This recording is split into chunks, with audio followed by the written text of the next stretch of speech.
এইভাবে যদি একবার ইলিশ মাছ রান্না করা যায় তাহলে খেতে হয় দুর্দান্ত, এতটাই স্বাদ হয়। যদি না বানিয়ে খেয়ে থাকো, একবার অন্তত বানিয়ে খাওয়ার অনুরোধ রইল। তাহলে ভিডিওটি স্কিপ না করে পুরোটা দেখো, আমি কি কি দিচ্ছি, কিসের পর কি দিচ্ছি।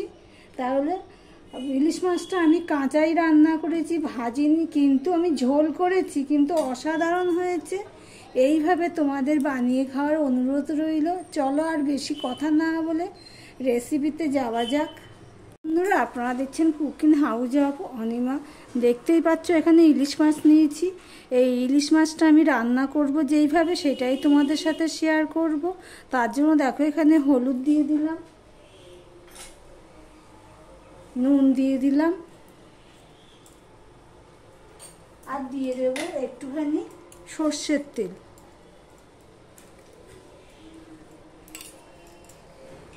দেখতে থাকো বন্ধুরা আমি কিভাবে ইলিশ মাছটা রান্না করব। এবার এটা আমি মাখিয়ে রেখে দেব নুন, হলুদ আর সর্ষের তেল দিয়ে। খুবই ভালো লাগে এইভাবে রান্না করলে। ভিডিওর শুরুতে একটা লাইক দিয়ে কন্টিনিউ করো বন্ধুরা। দেখো সম্পূর্ণটা আমার মাখানো হয়ে গেছে। দিয়ে দেখো ইলিশ মাছের তেলটা ভেজে নিয়েছি, ভেজে তুলে রেখেছি। তুলে রেখে আমি এখানে আর একটুখানি তেল দিয়ে দিয়েছি। আজকে আমি ইলিশ মাছটা ভাজবো না, কাঁচাই রান্না করব। এবার আমি এখানে দিয়ে দিচ্ছি কালো জিরে ফোড়নে।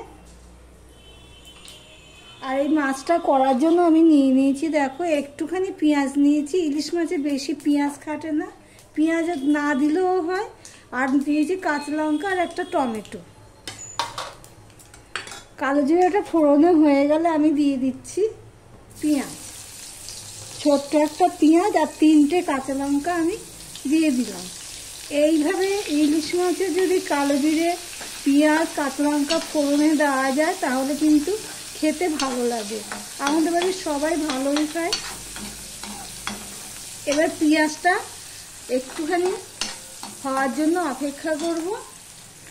কিছুটা হয়ে এসছে। এবার আমি এটা গাঁঠি কচু দিয়ে করব, তার জন্য আমি গাঁঠি কচুগুলো কেটে ধুয়ে পরিষ্কার করে নিয়েছি।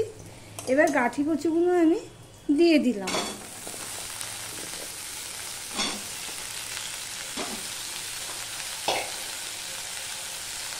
দিয়ে দিলাম নুন,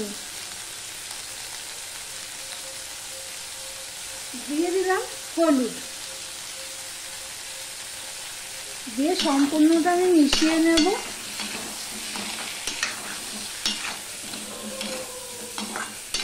মিশিয়ে নিয়ে আমি গাঁঠি কচুটা ভেজে নেব ভালো করে, ঢাকা দিয়ে দিয়েই ভেজে নেব।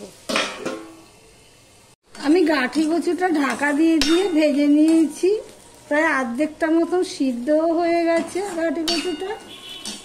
এবারে আমি টমেটোটা যে দিয়েছি সেই টমেটোটা আমি দিয়ে দিলাম। এবার টমেটোটা একটু নরম হওয়া পর্যন্ত আমি অপেক্ষা করব।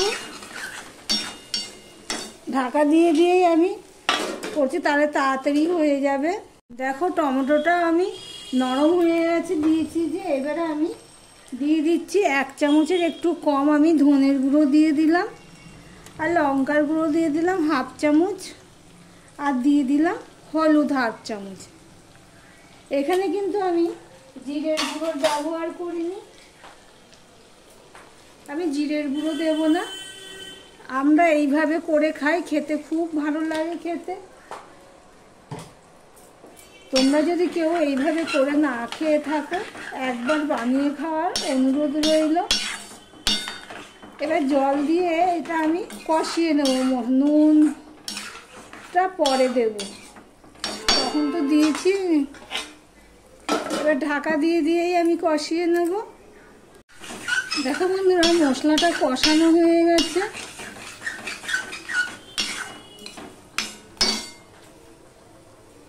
এবার আমি দিয়ে দিচ্ছি জল।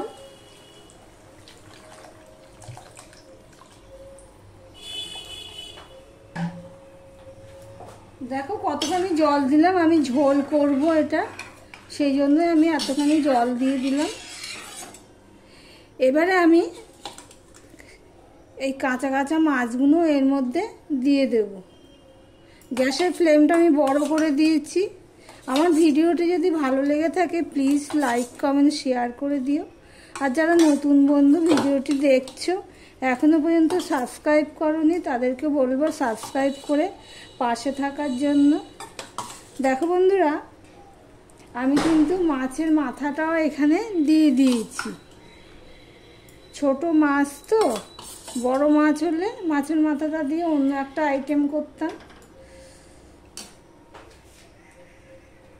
আমি একটুখানি এই গামলা ধুয়ে জলটাও আমি এখানে দিয়ে দিলাম।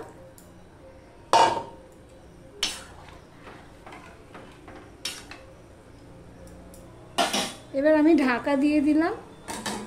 প্রথমে আমি বড় করে দিয়েছি, যেই ফুটে উঠবে আমি ছোট করে দেব।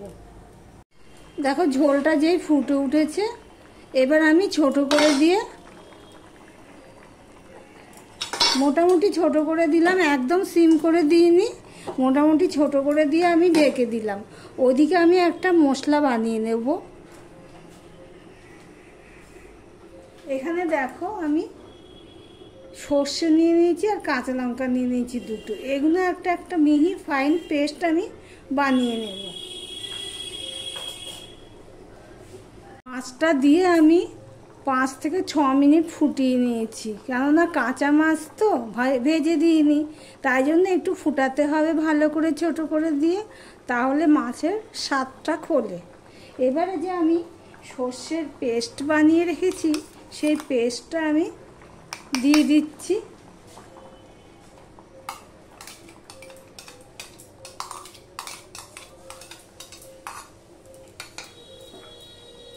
মিক্সিটা ধুয়ে আমি একটুখানি জল দিয়ে দেব।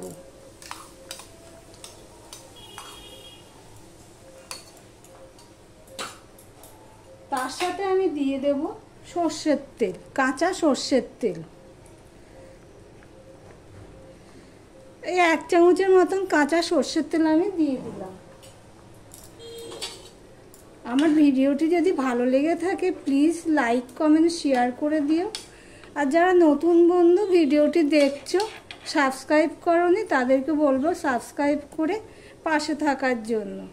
আমি সর্ষেটা দিয়ে আর বেশিক্ষণ ফোটাবো না, এই 1 থেকে 1.5 মিনিট আমি ফুটিয়ে নেব। বন্ধুরা, অফ ক্যামেরাতে আমি এই কাঁচা লঙ্কা দিয়ে দিয়েছি। কাঁচা লঙ্কার ফ্লেভার তো সবাই জানো, ইলিশ মাছে খুবই ভালো লাগে। আমি 1 মিনিটের মতন আমি ফুটিয়ে নিয়েছি। এবার তোমাদেরকে দেখাচ্ছি। একটা গাঁঠি কচুও নিই। দেখো বন্ধুরা কি দারুণ হয়েছে দেখতে, খেতেও খুব ভালো হয়েছে। তাহলে ভিডিওটি আজকের মতন এখানেই শেষ করলাম। আবার অন্য কোনো রেসিপি নিয়ে চলে আসবো। বন্ধুরা সঙ্গে থেকো আর কমেন্ট করে জানিও আমার রেসিপিটি তোমাদের কাছে কেমন লাগলো।